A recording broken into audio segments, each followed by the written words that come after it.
کئی لوگ بتاتے ہیں پہلے ہم ذکر کیا کرتے تھے، کثرت کے ساتھ ذکر کرتے تھے، لیکن اب کثرت کے ساتھ ذکر نہیں ہوتا۔ وجہ یہ ہوتی ہے زندگی میں کوئی نہ کوئی گناہ ہوتا ہے، کوئی نہ کوئی اللہ تعالیٰ کی نافرمانی ہوتی ہے، جس کی وجہ سے اللہ تعالیٰ کی یہ کثرت کے ساتھ ذکر کی توفیق چھین لیتے ہیں۔ اس لیے ہمیں یہ سوچنا چاہیے کہ آج ہمیں یہ کیفیت، یہ توفیق کیوں نہیں مل رہی؟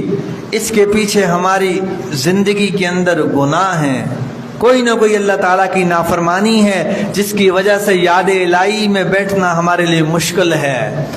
آج آپ دیکھ لیجئے گپ شپ میں ہم کتنا وقت ضائع کر دیتے ہیں، فضول کاموں میں کتنا وقت ضائع کر دیتے ہیں، لیکن یاد الہی میں، ذکر میں، مراقبے میں بیٹھنا ہمارے لیے کتنا بوجھ ہوتا ہے۔ وجہ یہ ہے کہ ہماری زندگی میں کوئی نہ کوئی گناہ ہے جس سے ہم توبہ نہیں کر رہے، کہیں نہ کہیں کوئی بے احتیاطی ہے جس کی وجہ سے اللہ تعالیٰ ہمیں کثرت کے ساتھ ذکر کی توفیق نہیں دے رہے۔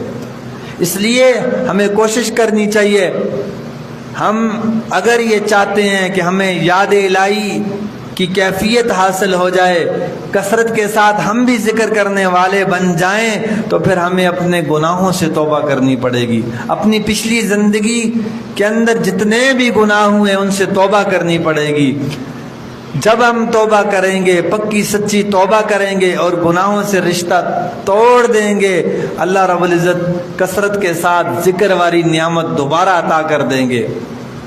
آج دیکھ لیجئے لوگوں کے لیے جو ہے ذکر کرنا کتنا مشکل ہو چکا ہے۔ وجہ یہ ہے کہ زندگی میں گناہ ہیں، زندگی میں اللہ تعالیٰ کی نافرمانیاں ہیں۔ اس لیے ہمیں کوشش کرنی چاہیے اللہ تعالیٰ کی نافرمانیوں سے، گناہوں سے توبہ کرنی چاہیے۔ پھر دیکھیں اللہ تعالیٰ کیسے یہ ذکر والی کیفیت دوبارہ، یہ نعمت کس طرح عطا کر دیتے ہیں۔